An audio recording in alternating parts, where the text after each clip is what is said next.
afternoon, everybody. We have in the house a 2014 Mandela Washington Fellow. She has a lot of expertise around building sustainability for NGOs. She's very strong in building partnerships, especially when it relates to fundraising, which is what we are looking at today. Adepeju Jaiyeoba is the founder of Brown Button Foundation, which trains birth attendants across rural communities in Nigeria. She is also the person behind the Mother's Delivery Kit, which you may hear a little about today.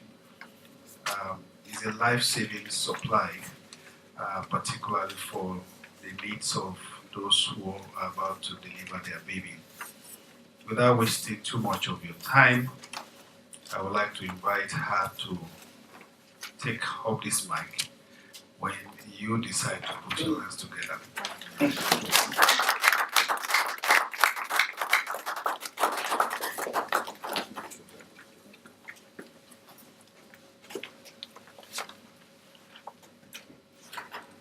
Good afternoon, everyone. Good afternoon.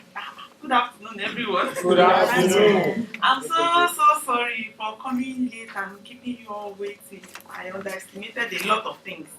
I'm sure you have an idea of what I underestimated. Traffic. Coming in here, yeah? Maybe even traffic. No, I didn't. No, I didn't factor that into it.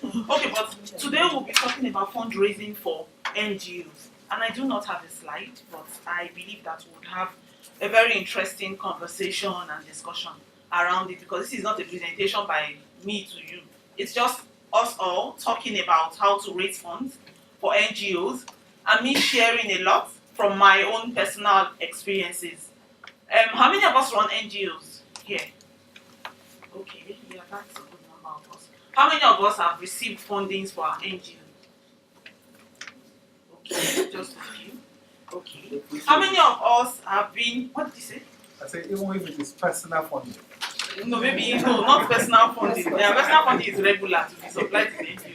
Yeah, but how many of us have received any external funding? Okay, 2. So how many of us are interested in getting funding for our organization? Okay. You can just be here to just, pass time now, who knows? Okay. So today we'll be talking about how to raise funds for your NGO. How many of us have written countless proposals to different people? Let's be honest, to be frank. As in, we've wasted money on Korea, sent to different, and then they will not even dignify you with the response. Yeah, I know, we know ourselves. So now going into how to raise funds for NGO, I would also be asking some questions, like I've started asking some questions. How many of us have been running our NGOs for more than 5 years? Okay. Of the people who raised up their hands for more than 5 years, only one person has raised funds. Yeah, okay.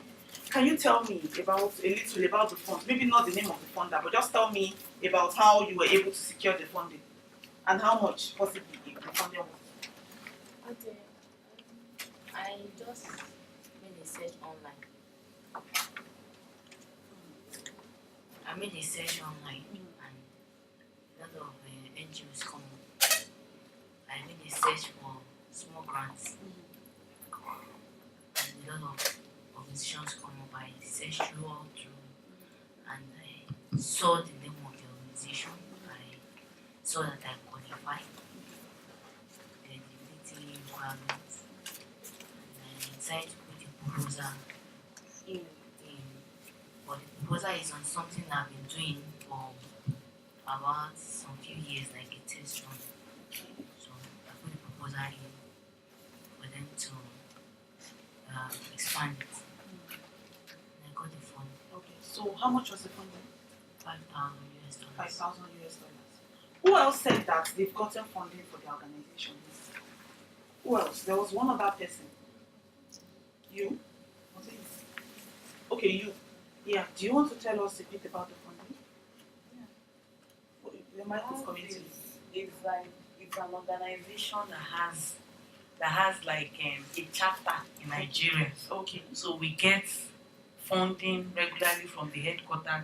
Then sometimes I discovered that it's quite easy to get personal funding. That's my own experience for myself. For example, a time I got personal funding, and when I was told to make a report, I now did a report of what my NGO, the NGO I'm a member in, what we do. And they now said, okay, that these are good stuff. Then we are ready to fund it. Okay, and they funded you. So how much? 1.5 thereabouts, 1.5 US dollars. Okay. Twice. Okay, twice. Okay, that's good. All right. Okay, so just very few of us have gotten funding. So just very few of us have gotten funding, and many of us, the two that have gotten funding, actually got small grants between 1,000 and 5,000 US dollars. That's at least a good start. Before we go into how to even get funds, I think that it is important for us to examine some preconditions. We need to put ourselves in a place that would be of advantage to us. We need to first of all understand what funders are even looking for. I mean, it's fine, you do work in maternal health, you do work in education, everybody does work in education. You are not the only one doing work in maternal health. Why should a funder fund you? That's one question that we need to answer first of all before we get this going. I started my organization in 2011, and my first funding for that organization came in 2014, and it was the US government that funded me in the sum of $25,000 under YALI, under the Mandela Washington Fellow Business and Entrepreneurship track. That tells you something. And if you can't see what that tells you, let me tell you what that tells you. Investors like to see, or funders, they like to see a sustainable plan for whatever it is you are doing. They like to know that it would not die because they have stopped funding you. They like to know that fact. Even if you don't have it in place now, they like to hear it. They like to hear about how prepared you are for the eventuality of funding not coming your way and how you will be able to sustain it. So number one thing is, whatever it is you are doing, build sustainability around it. You need to think deeply and build sustainability around it. Brown Button Foundation didn't get funding. It was Mother's Delivery Kit that got funding. Mother's Delivery Kit was a social enterprise we set up within Brown Button Foundation with the same object of reducing maternal and child mortality. It was basically almost the same thing that Brown Button was doing, just that it had business sense to it. And funders wanted to know that if we stop giving you this funding, of which USADF funding, that's the yearly funding, was a one-off funding. They don't repeat grants for yearly participants. They state it clearly that this is a one-off funding. So once they are done with the funding. But let me tell you something interesting that happened. These people that said that they do only one-off funding now came again last year to say, you know, we think that some of our past funders are doing really very good work and we want to double funding for them. And so they didn't call for application. They just looked through their database to see who was doing good work and selected across countries. And then they came again with $50,000 funding. That should tell you something again. Traction. Funders and investors want to see traction. It doesn't matter if the traction is coming from your own personal fund, but there must be activity. You must be doing good work. And if you think deeply about this point, you would see that a key characteristic of that is visibility. I can only know you, recommend you, talk about your work if I know what you are doing. If I don't know what you are doing, I can't do anything. I don't know you. I don't know what you do. So why would I think about you when an opportunity comes up? I won't. If the opportunity requires me using my discretion to see who to fund, I would not even think about you. Because I don't know what you do. Many of us do different things. We do good work, but we don't talk about it. By talking about it, I know a lot of us do one-on-one talking. Maybe when they say introduce yourself, you will get up and introduce yourself, and then many of those type of introduction, many of it does not stick, really. You need to consistently, every time, be in the faces of people. When you network, when you go for events, talk about what you do. It's the only reason why you are there. You want to talk about what you do. Talk about it extensively.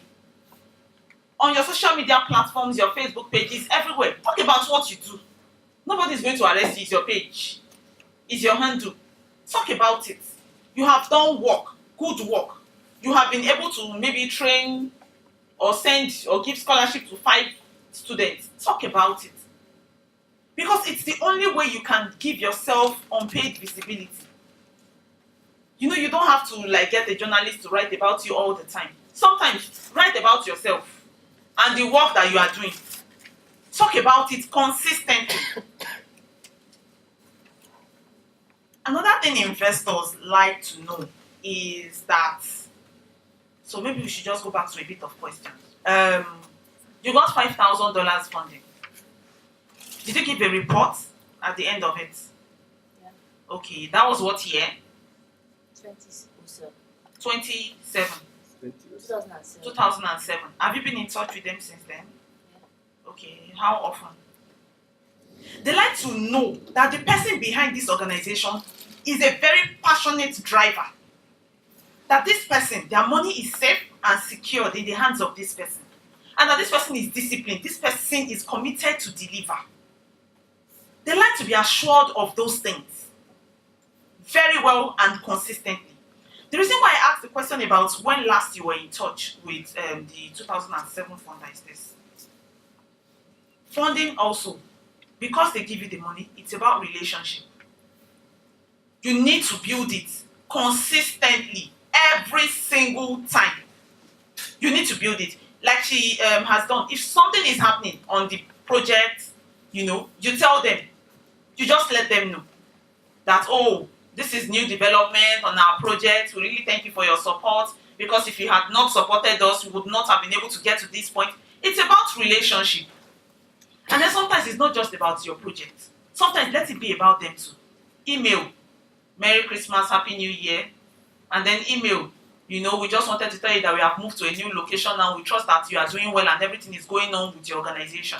Just that personal. It's the same thing for when you meet and network and interact with people. The personal touch. That thing is very, very important. The next thing investors or funders want to know is that you are accountable.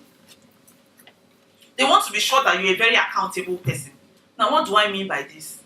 The $1,000 grant that you got, the $500 grant that you got, the 100,000 grants that you got, please, who did you give accounts to?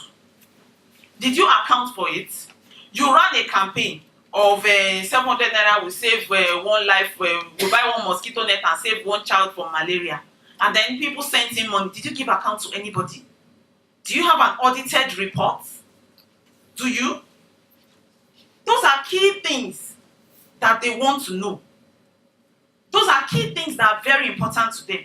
Accountability. Let me share an experience around accountability. So last year, we had a funder from Switzerland come into Nigeria. He funds commodities. He came into Nigeria and they had distributed some of the commodities he funded to us. And then he came to our work house and saw everything that we're doing, and he was really very impressed.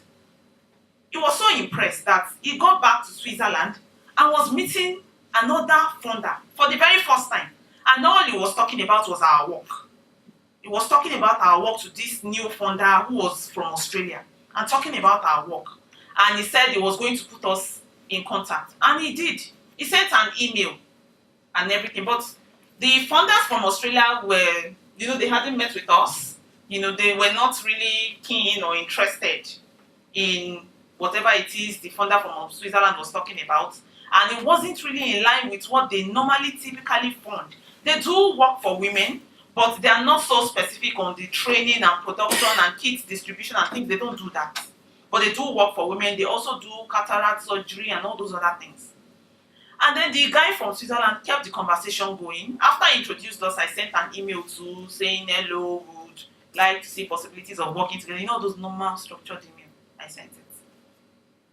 And then the guy from Switzerland sent an email one day. And that day I responded and I mentioned a particular funding I had gotten. I got the 10,000 funding from the prize. And I mentioned it in that email. That, oh, this is similar to the work that we did for the prize, something. Turns out that this funder from Australia was the funder for the prize.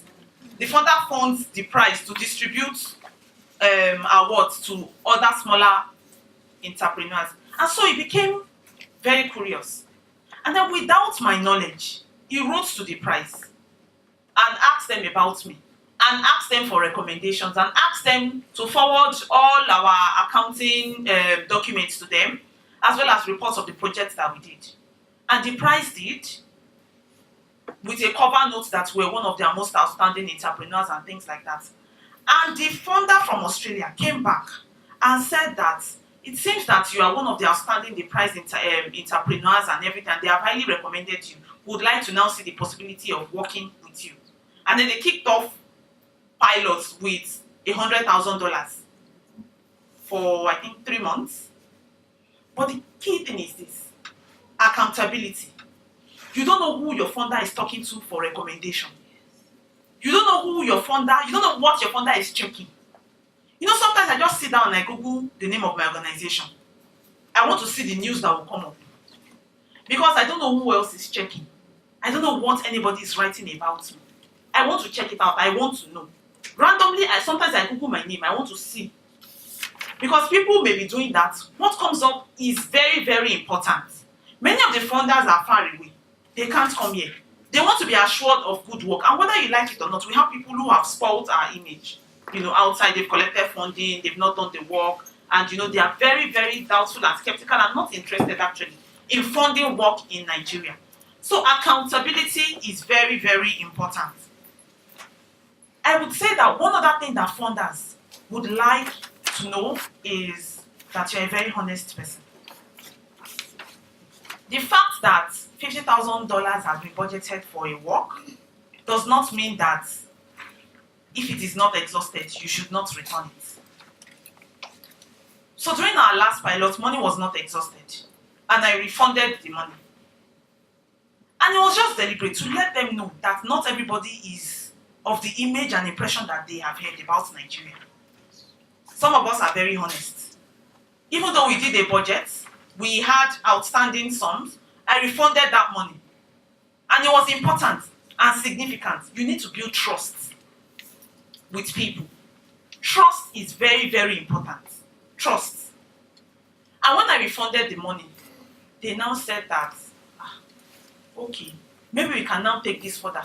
Instead of the 5 places that we did pilot, now let's do 10. We want to do 10 now. And so now we are doing 10. Honesty is very, very important. Let me share another instance. I was on a Skype call with another funder. And the first question that he asked me was, and that was at the peak of the exchange rate where dollar was going for like 400 naira. The first question he asked was that, oh, what's the exchange rate of a dollar to a naira? If you Google online, Google will give you the bank rates. And then if you use that bank rate, and then you get money, you can keep the difference now for yourself. After all, it's politically correct. What you found online, that's CBN rate. Even though you know that you will cash out the money and go and meet the malams to change their black market rate, there's that difference there. So I said that, well, there's a CBN rate of maybe 360 now. But I know that at the parallel market, we can get a higher rate and then more value for money. He now said, how much was the parallel market? And I told him that I think it was 420 then. I told him 420. And he was like, But you know what? If you had told me otherwise, or if you had told me that it was just CBN rate, I would have ended this conversation. I knew the rates. I knew the parallel market rate. The guy had checked Aboki FX before calling me. He knew the parallel market rates. He knew everything. He had spoken to other people he knew from Nigeria. So he had the information. And so I would have just shot myself in the foot if I had gone on to tell him, oh, it's the CBN rate, and not giving him another opportunity of getting more value for his money. So honesty is key. It's very, very important for the work that we are doing. You need to have traction. You can't do one work and just keep quiet. You have to be consistent. The first funding we got was in 2014. And the only reason why we got that funding was because we have been doing work since 2011, consistently. A lot of personal funds, went into it. A lot. All my earnings as a lawyer went into it. Everything. But it is what you want to do. It's what you are happy doing. It's what you are passionate about. It's what, it's what gets you excited. You really, really want to do these things. And so all those things don't matter. So it is very important. I don't know what level our organizations are right now, but it is very, very important for us to keep going. You don't have to do a lot. Within your means, within your power, within what you can afford, just keep at it right there. You don't have to say that this year you want to, you must train or you must send 100 children to school. If you can only afford 20, send those 20. And focus on impact measurements for those 20 that you are sending to school. So now that we have talked about what investors would like to see, the next thing we'll talk about is, okay, so we know what investors want. Where do we find them?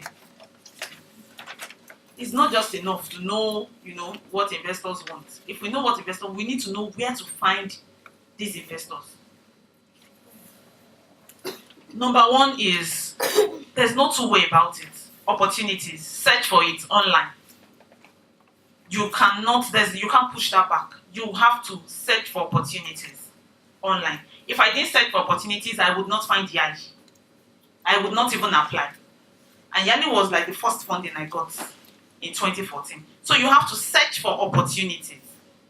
And when you search for that opportunities, you refer again to all the things that we have spoken about what investors want, and apply them to all those opportunities. Your traction, accountability, audited statements, everything. Some smaller grants would not ask you for audited statement, but if somebody is committing $50,000, $100,000, $200,000, $1 million, they want to see audited statements. So are you ready for the next level? Are you ready? It's about you. It's if you are ready for the next level, then you move. Really. So after talking about this, you need to learn how to pitch your business. The guy from Switzerland came to our office. If we were not pitching in that informal setting, he would not be excited about our work. He would not carry our matter on head like gala and be selling.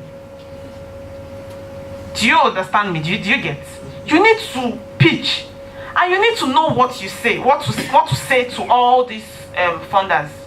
Whatever it is, there's no casual conversation. There can be a casual environment. But for you, the conversation is not casual. This is a big deal. It's business. You are smiling, you are happy, you are eating, probably even sipping Chapman. Your goal must remain on your mind. Every meeting, otherwise you would waste your time. Every meeting that you go to, every event, every networking session, you must have a goal in mind. What do you want to get out of this? Is it more network based? Is it potential networking opportunity? Is it potential partnership opportunity? Is it potential collaborations? All those things are very, very important. And don't forget, visibility online is key. Very, very key. And if you are doing good work, trust me, they will find you. they will find you. And this is from experience, they will find you. I was late because I had a meeting before this, and it was a partnership meeting with one of the banks. And they had partnered with somebody else last year, and they had just bad things to say about the person. And as they were talking about the person, you know, it also got me at the edge of my seat, because I know that if I don't deliver, so this is how they will call another meeting next year with another partner, and they will start talking about me, that girl, you know, we just funded her and everything, and she didn't even deliver all the things she promised and everything, and they will not even hide your name. You know, they will just go on and on. Under promise and over deliver. That's the key in funding. You under promise and then you over deliver. When you over deliver, you leave them impressed. You don't leave them thinking, but she said she will do 1,000 women, and now she has only done 700. She didn't meet up with the target. But if you said you will do 700 and you have done 1,000, they will be like, wow. So under promise, and don't, because you want to get funding, be promising heaven and earth, you will do this, you will do that. The funding will come, and if you don't deliver, it's trouble. And again, don't forget, when you get funding, the things that you say you will do is what you must do. You must do it. And if there will be any variation to it, as necessitated by maybe the situation, the environment, some other, you know, factors that you did not initially consider, before you change it, you must email them. You must let them know that at this point, you know, there's going to be a slight reverse, but you will still get to your destination. That destination, you can't change it. You would find funders also at different events. Some people don't identify as funders. They identify as regular people like you and I. And then, you know, we have discussions. It is when you are discussing with them that they start thinking, and this person is impressive. Maybe I can, have you met this person? You know, I think that you should meet this person. They start thinking about that. But the key is still this. You need to pitch correctly. So what I do personally, I have different versions of my pitch. Different versions. I have 30 seconds. If I'm in a room with plenty people to meet and everything, I'll give you 30 seconds speech. Let's see. If it catches your fancy, you ask me questions and then we'll continue. We'll start a discussion around it. So that's one. You would have another version of the pitch that can sustain discussion. 2 minutes, 3 minutes. And then the one that you can go full all out, 5 minutes and just be talking. That is like a structured, you know, pitch. But if at the end of your pitch, somebody is still asking you, so what do you really do? I don't quite get it. You have not said anything. You have not said anything. So it is important to always structure whatever it is. For you that you're looking for funding, there's no casual discussion. There's no discussion that this Chapman is sweet. This they didn't call the cucumber well. All those ones, as you're saying it, you know, just for personal touch and everything, just to make everybody feel at home and at ease. You are thinking about your work and how to introduce the things that you do. One thing that I also do is, if I'm going for conferences and there's a delegate list, before I leave my house, if it's outside Nigeria, before I leave Nigeria, I would have checked all the delegate lists, all of it, all. And then I will have picked people that I really want to meet. And let me give you, and you can meet them anywhere. Let me give you an example. So when I was working at Aboyade & Co as a lawyer, we went for a conference in Dubai. It was the International Bar Association conference in Dubai. And one of the things, you know, that we do is in legal work, you look for work. You get briefs and all those things. You get work in for the firm. One of the things that I did was, I don't like wasting my time. If they have sent both of us from our different offices for this conference, I mean, you are not the person I really want to talk to. I want to talk to your boss. I want to talk to somebody that can add value to either me or the firm. So if I see that both of us, we are junior counsel, I mean, we can be friends, we'll say hi and then we can catch up later, but I'm here for serious business, I'm not here for joke. So I would look at the delegate list and then I would itemize people. Director legal this, director legal. and then I'll Google them. I want to be able to recognize them when I see them, so that I walk up to the right person. And then after that, after I have done all those research, I will now read again about this person. If I see any information online, I read it.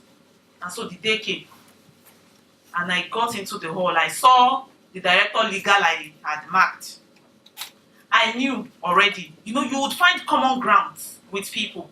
There are funders here. Not all your funder is online on the internet. There are funders here too. You would find common ground for your discussion with them. And I met him at the bus stop. He was waiting for a bus. The bus usually comes to because at the hotel, and he was waiting for a bus. Me that I know that this is the person I'm looking for. So I went to meet him. Good afternoon, sir. And I smiled. I know from what I have read that he was a pastor. And that he was a pastor in Redeem. At that time, I was in Bible college in Redeem. So pastor met Bible college students. So we started. And I said, good afternoon, sir, and everything. And, you know, he just talked. I said, I know you. You know, and he said, from where? I said, you're a pastor at Redeem. He was like, how? I said, I'm a Bible college student too.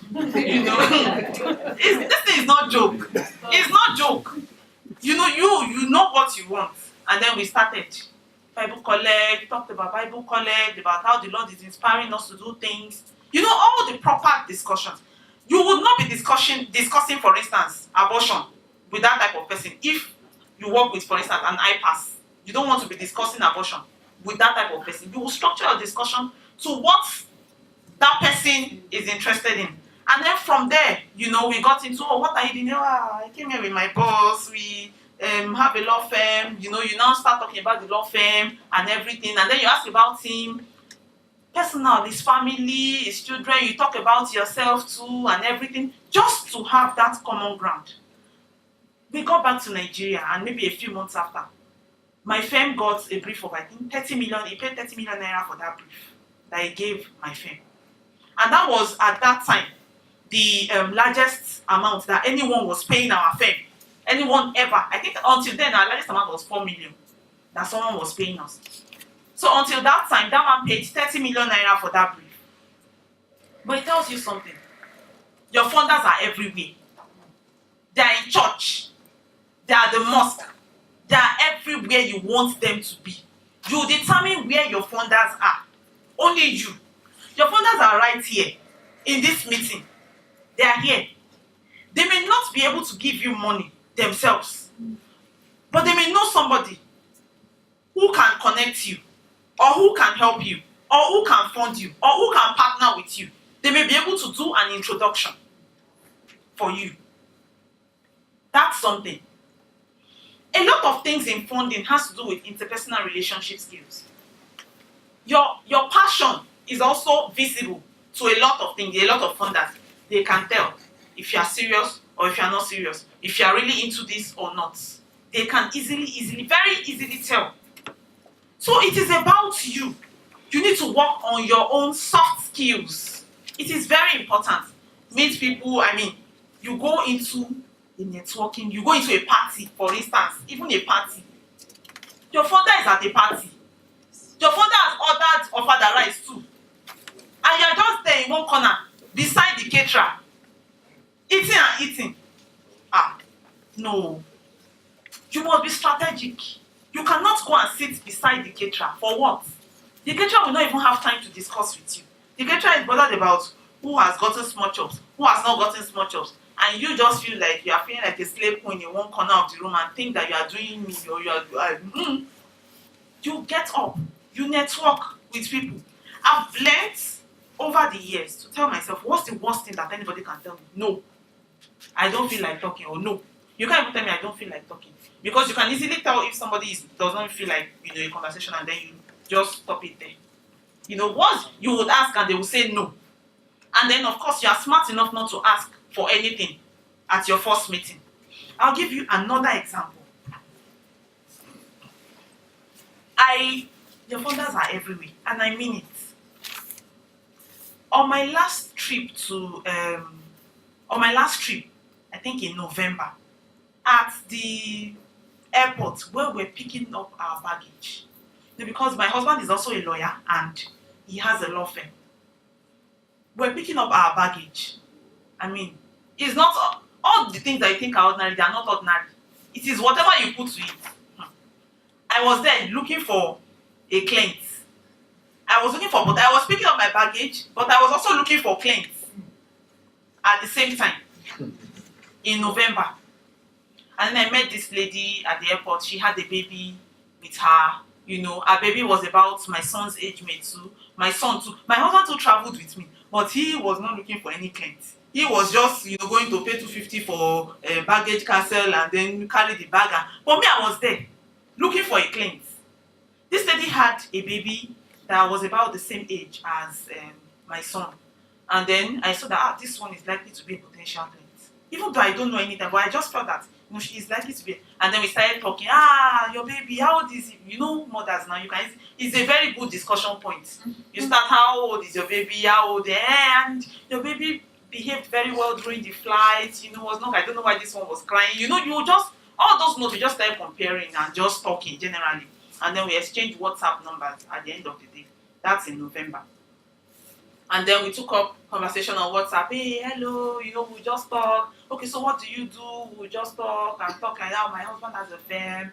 I'm also a lawyer, but I do work in this and that. Bottom line, this lady just paid for her work yesterday.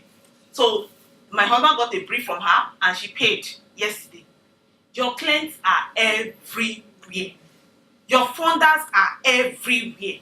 Your partners are everywhere. The people to collaborate with, they are everywhere. If you want to see them, you will see them. They are everywhere.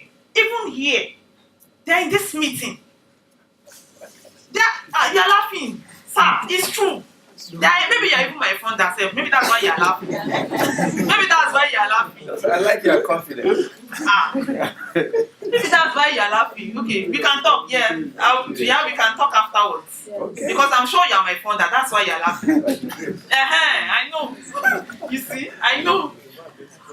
But really, on a serious note, you cannot be running an organization and think that funding would come and meet you. Maybe some funding would. I've had partners that I didn't even, write out to or anything. But, you don't just sit still like that. You go out there too. You network. Not a lot of everything is about knowledge. You come and learn about 10 ways to convert your customer into clients or all those things. Practicalize it sometimes. Take it a step further. Your funder is in the bank on the queue, lining up to deposit 3,000 naira. You don't know. You think because he wants to deposit 3,000 naira is not your funder. You don't know. Your funders are everywhere, even in traffic. I smile at people at the red lights. As in, if we are parked beside each other at the red light and you look at me, I will smile at you because I don't know if you are my funder. Why would I be boning? I will smile at you, and then we would go, and then that person will think this person is a pleasant woman, and then we'll just go. It's the same thing, even shopping. For women, I think it's even better. So many opportunities to meet different people at the market. You will just, put your face straight and just be buying all the things. No. Your funders are everywhere. Everywhere. They may not be able to even fund you in amount. They may be able to just support. They may be able to support or connect you or even buy your t-shirts. When I started Brown Bottle in 2011, my meat seller bought t-shirts. And the person that grinds pepper for me at the Adepeju market, she bought our t-shirts. She bought it. I mean, everybody is your supporter. Everybody. And when they do things like that, it's personal for them. And so you too have to be personal to them. You see their children, you lost school. Let him go to you. Encourage them. Jam. Okay, I have some past questions. Come and take it. All those things are also gestures moving from your own side to them. And then it makes them also open up to you. You want to run a project. You have printed 100 t-shirts. Nobody is buying. Nobody is buying because you have failed to see the people that will buy. People that will buy, they are all around you. All. When I started Brown Bottle, my first supporters were family members. And it wasn't because they wanted to drop it, they just had no choice. They had no choice. They had no choice about it. If I needed to print something in the office, my brother-in-law must transport his generator from his house to the office for us to print and take it back. There was no choice about it. My husband, before I got married to him, he was forced to drive me to all the places I wanted to go and do outreaches, and he was forced to. My husband is a very shy person, but he was the MC at all those events. He had no choice. There was no option. It's not yes or yes. There's no, it's yes or yes. There's no two way about it. You know, you will do it, you will MC. And it's just to MC now, just read all these things, just call them after the other. You know how you just encourage and just talk, and then we are done. So your supporters are everywhere. I had people who bought t-shirts. I had people who cooked and brought food. I had people, they will transport themselves. So a lot of it has to do with us as a person and the soft skills that we have built. Even for the funders, when they give you one funding, it is your soft skill that would make them decide whether or not to continue to fund you. So part of it is also accountability and everything, but they must see. One of the things I used to do with USADF, even though they told us I was a one-off funding, every time I found myself in DC, I would go to the office. I would go with a presentation of the update of our work. You think it's extra? Me, I'm extra like that. I will go with a presentation of our work. When I say good afternoon, I would have emailed them before I go to their office. So, good afternoon, yeah, I'm in DC now. Something I thought that I could give you an update. They will call for is it brown bag or something? A brown bag, I don't know. Mr. Aita, is it brown bag? That launch thing that they will call for a brown bag meeting. All of them will come. Because I say I have a presentation now, they will draw projector. And then I would show all the progress that we have made since 2014. I did it every single time I was in DC. Every time. I would let them know I didn't have to do it. I didn't have to do anything. I'll just let them know that I'm in town, I'm in town for this particular purpose, but I also came in to give them an update about, and so they would book an appointment for me and I'll show up there with my presentation and everybody will be talking and asking questions. So it made them involved in my project, even though the project had ended. It ended in 2014. But it made them involved, deeply involved in the project because they were seeing updates. I was giving them regular updates. I didn't have to. But I was showing them all the progress that we're making. So when the chance came for follow-on funding, they just thought, oh, Kweju, she gives us regular updates. We see the work that she's doing. We see the growth and progression. If she can do this with X amount, so I know that she can do more with XYZ amount. It's that type of trust that you need to build with investors. And don't forget, investors are everywhere. They are here. Don't sit at the party and just think that you are there, just to enjoy the ambience of the party. You're also there to find your funder. Everywhere. In a bus, everywhere. At the bus stop, everywhere. You are picking up your baggage at the airport. No task is ordinary for you that is looking for funds. No task is ordinary. No task is ordinary. So I think that I have come to the end. Okay, one other thing that I have here is qualified team. So you need to have a qualified team. One question I always get asked is this. So you're a lawyer. Why are you in maternal and child health? Do you have any healthcare background? My answer is always no. My answer is no. I don't have any. But then I'm very quick to say that I have a team, who has the skills and everything. I'm always very quick. And I'm always very quick to also put forward the quality of the team that I have. I'm fast to tell you that I have one of the best teams, this doctor who finished best graduating in his class in school, this doctor who got the award for pediatrics and something. So I'm very quick to put forward all those people. And I'm also very quick to define my own role in the equation. You must always get an explanation for your role and position. So I'm very quick to tell them I develop strategy around innovation for the work that I do. So that they don't just think, okay, so maybe we should be talking to the doctors instead of you. Yeah. So I develop strategy and innovation around the work. I'm the person you should be talking to for implementation because I do strategy. I do innovation building. I'm the right person you should be talking to. And then when I do this, I am also quick to point forward all the other relevant opportunities I have had to work in the space of maternal and child health, like the United Nations Foundation internship I had during the Yali program, and all those things. So you must continue to build your skills around the work that you do. Continue to develop yourself. So I think that I have come to the end of my presentation. I think that I'm open to questions. Now, questions. Anybody? Yes, sir. Before another question, what I would like to know about that the brown button I was talking about. Brown Button Foundation. Yeah, yes. Okay, so we work with maternal and child health.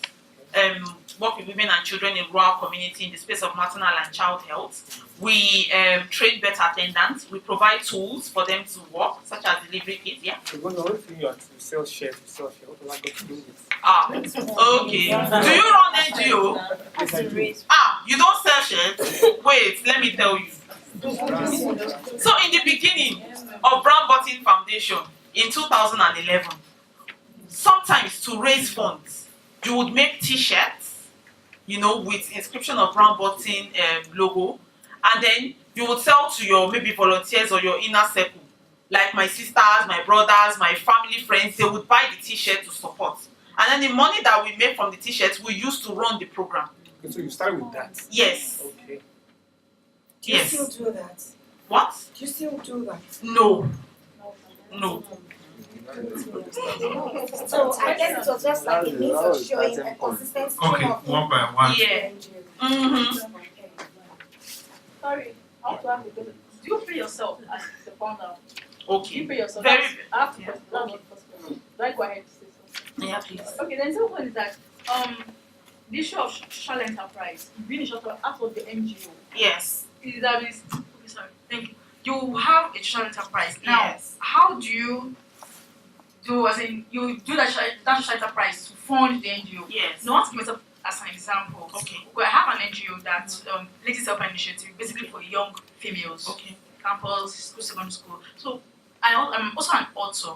I've authored about 8 books, and they're all geared towards young females and young ladies and young girls. So I'm now looking at in the light of what you just said now. So how do I basically, as in, turn this around social enterprise to raise funds for my initiative, just like the way you are doing also as well. So I don't know how you can guide me in that area. Thank you. All right. So do I pay myself? In the beginning, no. I don't pay myself.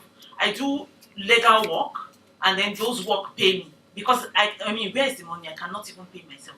But right now, when you go on projects for different organizations or partners, you put in your salary there. There's a salary structure that you put in, and then you put in salary structure for everybody too on the project, and so you get paid every month that you're on the project. Yes. You get paid. Yes, I get paid. And then on the social enterprise question, I think that you have done it already. You have books that you have written that is geared towards the general mission that you have. Those books, do you just arrange it on the shelf? You don't sell it? No, I usually go around to schools, write proposals to schools, churches. Although before my work, I couldn't have time, but now I have the time. Okay. So I only want to go in that line, go to schools, churches, like that. Yeah.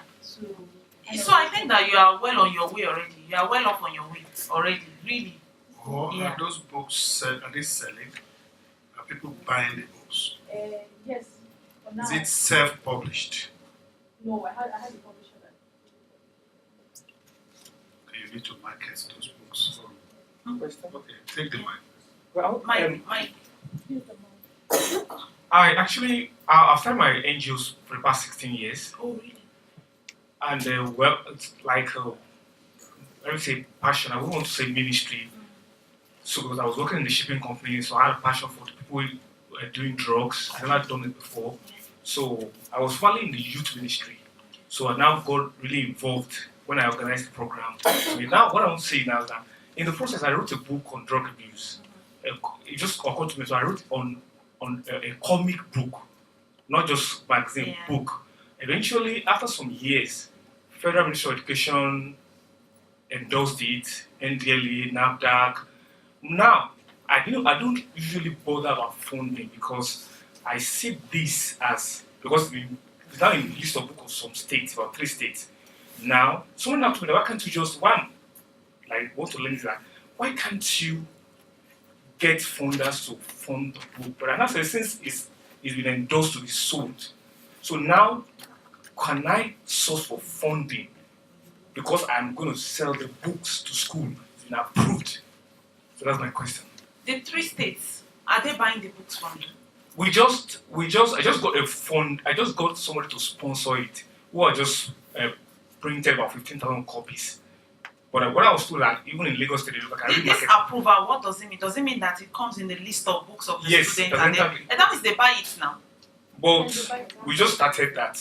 You just started that. Yes. Okay, so what is your question? The question is that can I also seek for funding for that? Yeah, it's just in 3 states.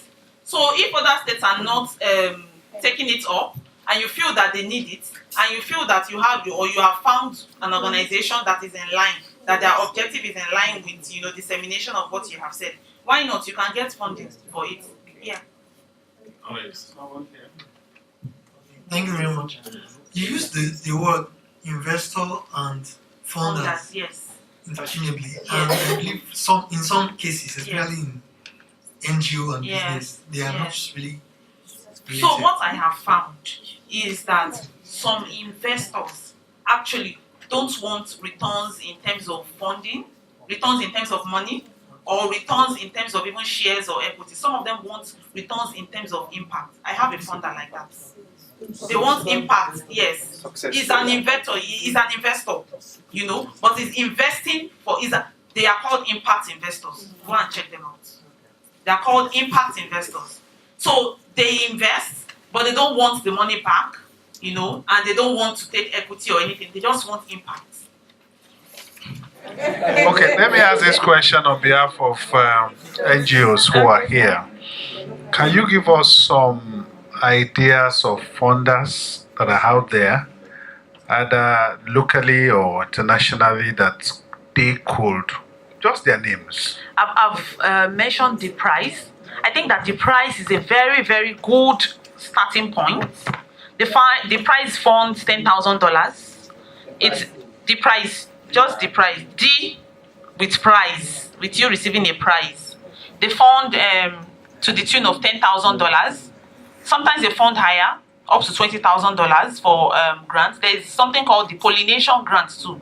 That is smaller. That funds $1,000 to $1,500 US dollars. But if I would recommend anyone, it's the price I would recommend. I would recommend the price greatly, because they fund even just ideas. You have not done anything, no. You just have an idea around, they list challenges to be done, and then you just have an idea around that challenge. They fund you. So that's let me see which other funders. Some of them don't call for applications. Some of them are based on referral. Like MediHelp. MediHelp is based on referral. So they don't accept unsolicited application. Everybody wants to know the problem. What is the problem? What problem are you tackling? And then after the problem, everybody wants to know your solution.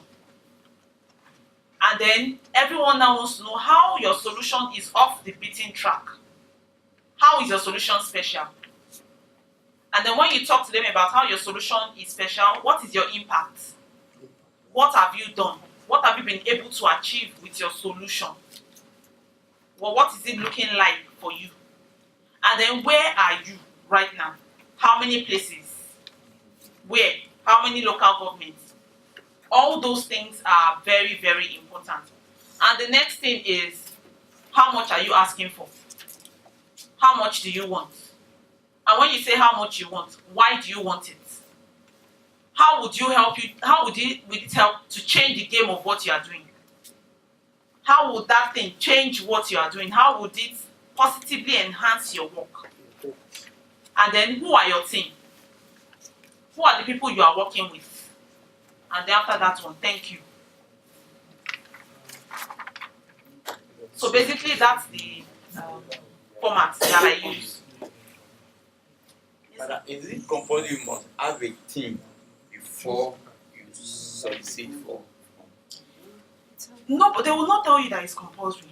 But they look at your team. They look at your team. And they like to know that it's not just about you.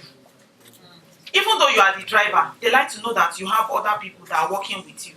Because it tells something about acceptability. They don't want to work with a lone ranger. I think I wrote to about maybe 20-something people. 3 people wrote back. Others read and didn't respond. 3 people wrote back. 2 people said no. You know, that maybe some other time that they have projects now and everything. You know how they will just try to just make you happy small and just say, it's not that you are really bad, you know, it's just that right now my hands are full. They wrote back. 1 person said yes. That person said yes only because I said I was a lawyer. And he was a lawyer. He studied law, so that's the only reason why he said yes. So again, when you are talking to people, you don't know what to connect with them. It's not my excuse I didn't have any that connected with this guy. It's just because I said I'm a young lawyer and then he felt that, okay, he's a lawyer, to let him see what he can do with this girl. And then I went to Shagamu specifically.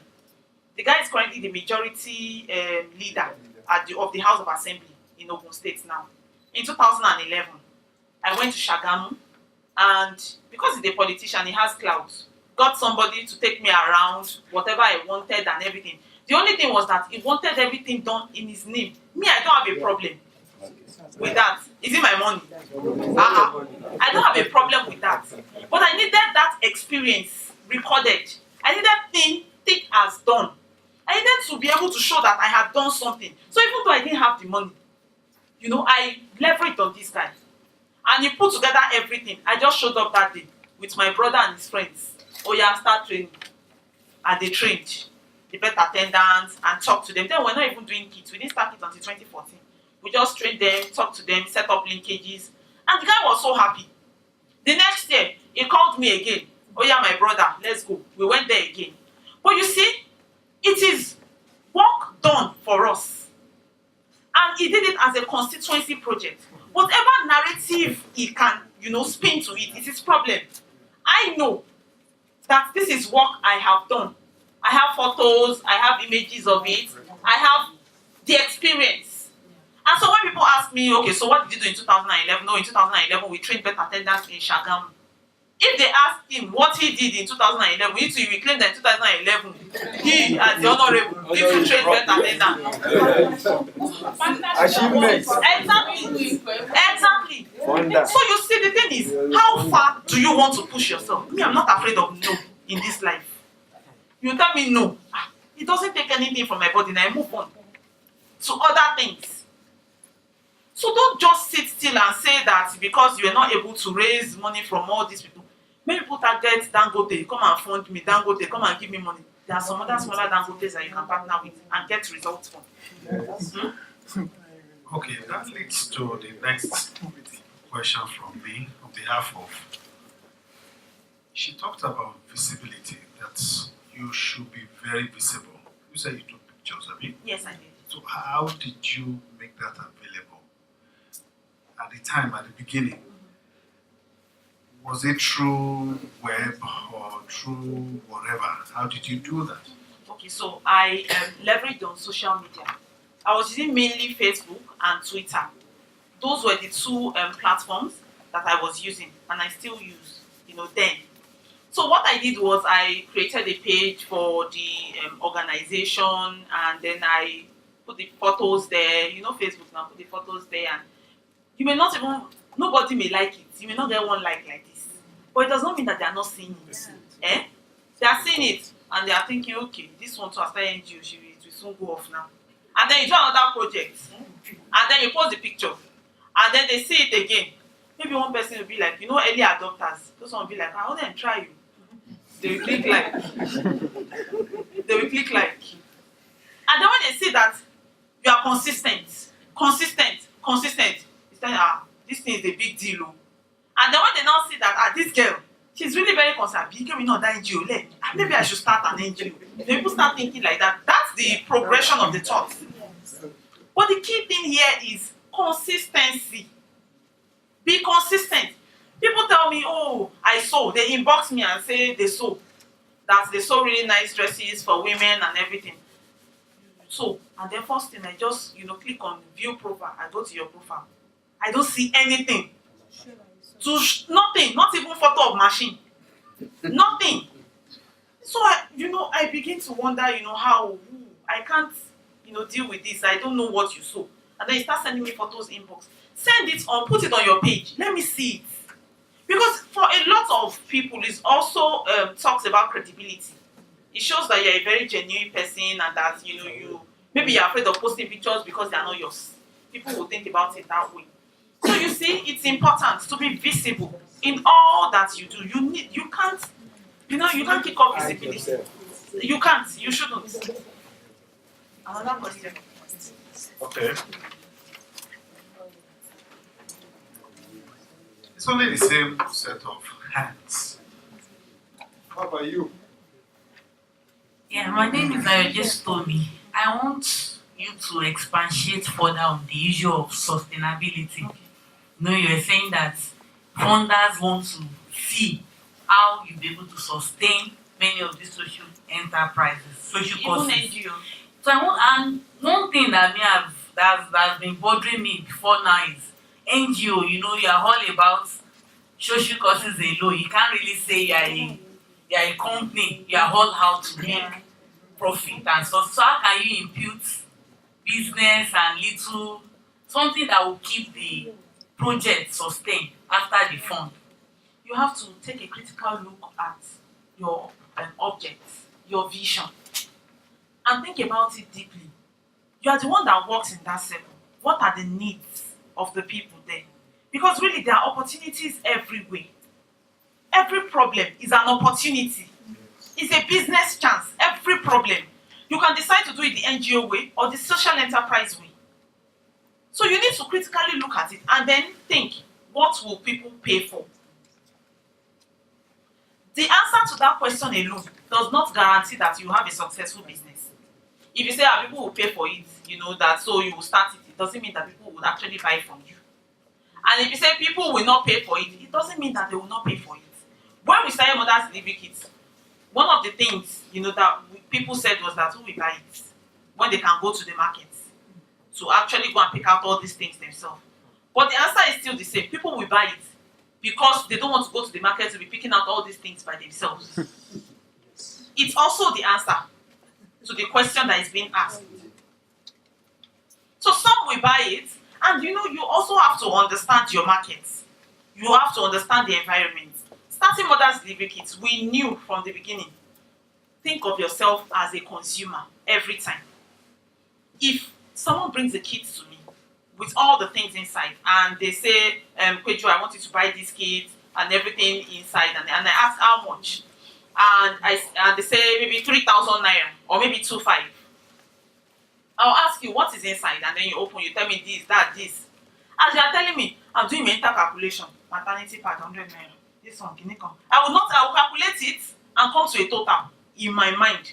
I will not even add my transport fare to the market to it. I just want to know the exact cost, and then you weigh it, your total versus the amount they have called it. It's just normal for Nigerians and many Africans, And then if it doesn't match up, you don't want. It's not worth your money or worth your time. So we knew that, which is why in our work we partner with manufacturing partners, and then we are able to get it at a far discounted price than what anybody will find it in the market. And so if I put it in front of you, if I do calculation from now till tomorrow, you will come back to the same amount. You cannot get it cheaper. And when you add your transport fare to it, you would even be getting it far, more expensive. It will be far more expensive. And so, because of that reason, you will buy it.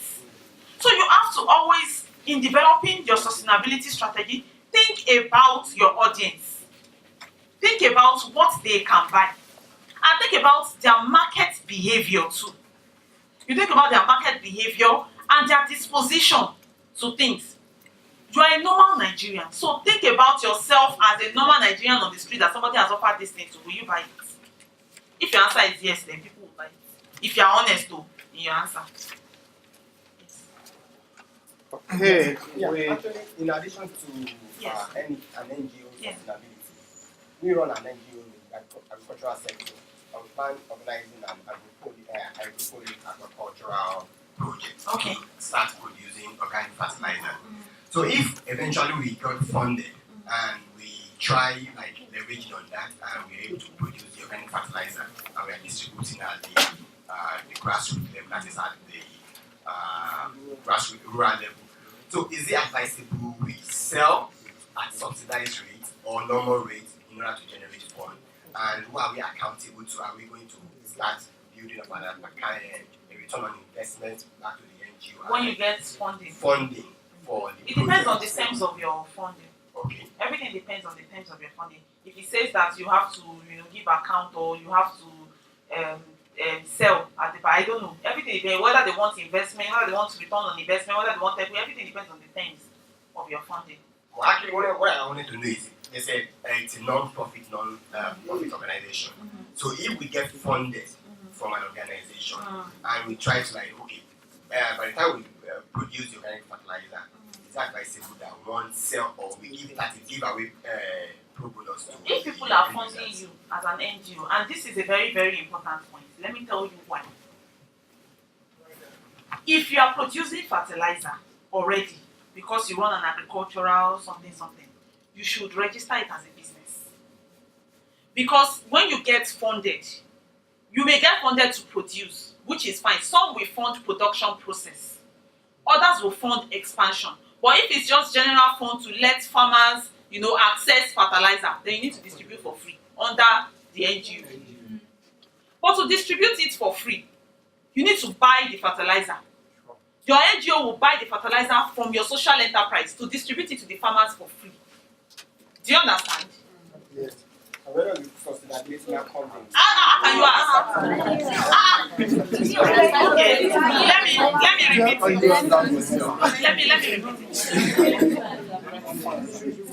Somebody has funded you to maybe generally distribute fertilizers to farmers to improve the outcome of their crops. Somebody has funded you to that effect. You produce fertilizer. You need to register your fertilizer production, help them enhance their crop with fertilizer. You produce fertilizer. Your NGO will buy from your social enterprise. The only thing you need to do is disclose to the funder that we make this, because it happens a lot to me. And that's why I know that this is a very important point.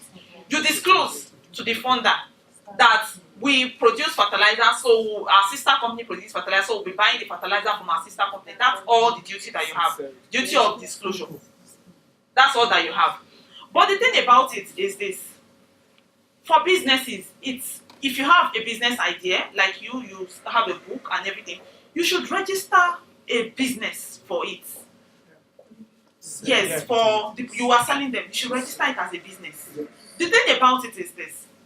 You would find some funders that only fund enterprises. They don't want to fund NGOs, just enterprises.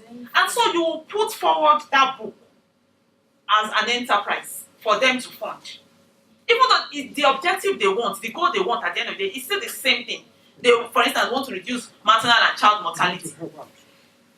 That's still the goal. But the only thing is that they don't fund NGOs. I'll give you an example. USADF. USADF does not fund an NGO. They only fund social enterprises with sustainable, they have some kind of sustainability in them. It's the only reason why the only track they fund in Yali is the business and entrepreneurship track. They don't fund civic. They don't fund public management. They only fund business and entrepreneurship because they want sustainability. You would meet some people like that. You would also meet other people that they don't want to fund social enterprise. They want to fund only NGOs. And I have seen both. And so when they come and they say they want to fund only NGOs, I serve them brown button. And then they come, they want to fund only social enterprise, I serve them mothers delivery kits. You must have that option so that you don't lose out on getting funds in for the work that you do. You must have those options. You will see some opportunities online and it's only for social enterprise. And then you go, I'm not a social enterprise. But it's the same goal. They want to increase farmers' outcome. They want to increase production of this. They want to keep more girls in school. The only thing is that they want to fund a social enterprise. Don't just close your eyes and dismiss it. That is an idea. Create a social enterprise around what you do. It's just as simple as that. Okay. Question, please. I don't know how much time she has. Wait. I don't know how much time you have. 15 more minutes. So let me do it this way. If you have any question, raise your hand up. You are sure you have question? Raise your hand up now. I've seen 3 hands. You are thinking of it. One, that's what I want, I don't want. So 1, then number 2, number 3, the last. Let's start from here. Good day, everyone. My name is Cece Mary. And these questions about. Okay, I studied philosophy, but during my service here, I got interested in this peer education. Okay. And after a year's service, they dismissed us. And I've been doing that not as NGO, but as an individual. And sometimes some grants I've tried getting, I've applied based on individual level, and it has not been working. So I want you to advise me.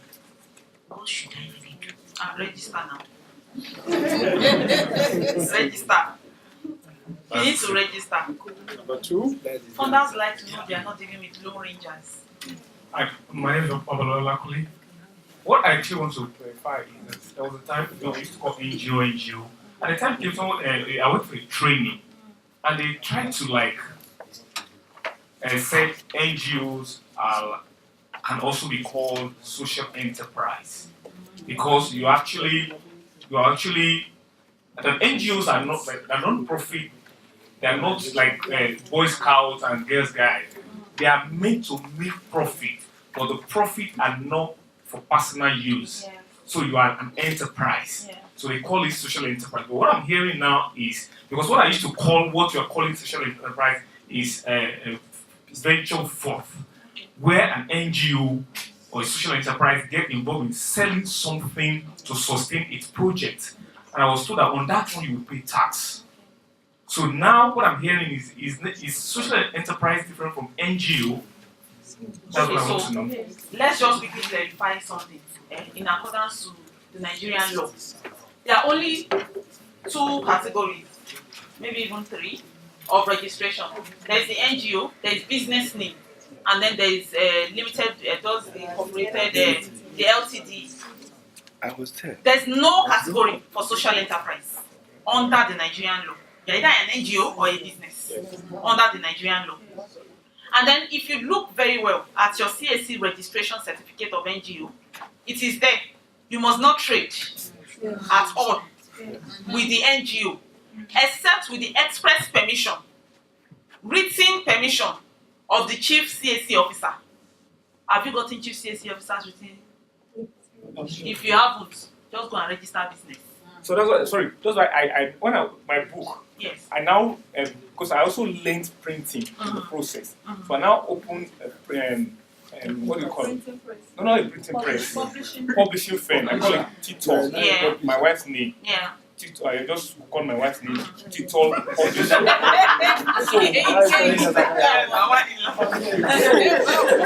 That one I used for the printing. Okay. So is that one?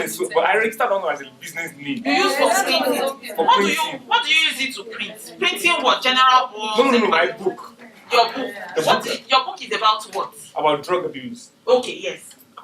It's a business. Yes. So I can now. It's a business that would fall into the category of social enterprise on the global scale. Yes. You make small chops, it's not a business. It's not a social enterprise, except you make small chops for homeless children. That is a social enterprise. Okay, I'm Cyril Anthony. My question is, I want to bring in the building relationship Yes, you mentioned, but then in relation to, because the way I see you, you are dogged, you are temperate, and you are, in fact, maybe sanguine or now, what of those who are not in that category? You know, can some of them front? You know, maybe I will not be showing myself. Maybe somebody will be at the front doing all those discussion. Let me tell you something. Number one, you got it very wrong.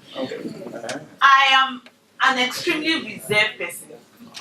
You don't believe it. Go and ask anybody that went to school. I hardly open my mouth. There are classmates that I have never spoken to. And I'm a very, very reserved person. Very, very reserved. Need would make you do whatever it is that you have to do. Whatever it is that you have to do, need will make you do it. I realized that I needed to do something. Let me tell you, I worked on myself. I have not always been like this. In the beginning, when I hold the microphone, you will hear my voice shake. I worked on myself to get to this point. I joined ushering in church. I joined ushering in church because I knew that this was a problem I wanted to overcome. Because it was limiting me and limiting the things that I can do. I'm a very, very shy person. Extremely so. I went to OAU. I was class of 2007. Go and ask anybody in my class. Even at the secondary school level. Everyone, when they see page now, they're like surprised. But you work on yourself. Because it is need. Whatever it is. If you are a very passionate person, and the question is, how bad do you want it?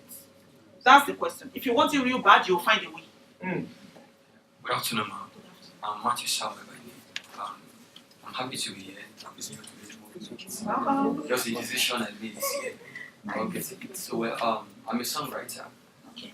I write gospel songs. At the time, I'm building up a book, very good book, of helping generations. Very good book. Yeah. So, but my question is, and I love to impart life. That is my best decision. To impart the weak. That's my best decision. Yes. So I just want to ask: is there any helping hands for the gospel industry area?